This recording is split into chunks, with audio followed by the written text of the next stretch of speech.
அண்ணா அறிவாலயம் கட்டப்பட்டிருக்கிறது. அண்ணா அறிவாலயம் கட்டப்பட்டிருக்கிறது வக்ஃப் வாரிய நிலத்தில் தான் சொல்றான். அண்ணா அறிவாலயம், கலைஞர் அறிவாலயம், கலைஞர் அறிவாலயம் திருச்சியில வக்ஃப் வாரியத்தினுடைய இடத்துல, வக்ஃப் வாரியத்துக்கு சொந்தமான இடத்துல தான் அண்ணா அறிவாலயம் பஞ்சமி லட்சத்துடைய இடத்துல.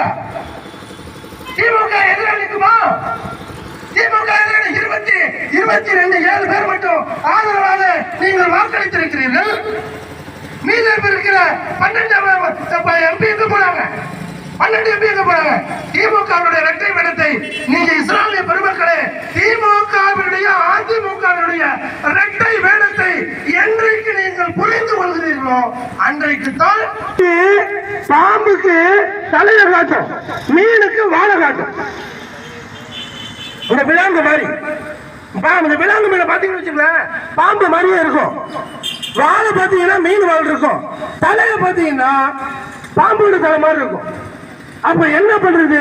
இங்க வந்து இஸ்லாமிய பெருமக்கள்கிட்ட, இந்த ஜமாத்தார்கள்ட்ட இப்படி வாழை ஆட்டுறது பாருங்க மீன் அப்படின்ட்டு, அங்க கொண்டு போய் தலையை காட்டுறது நான் பாம்பு அப்படின்னு.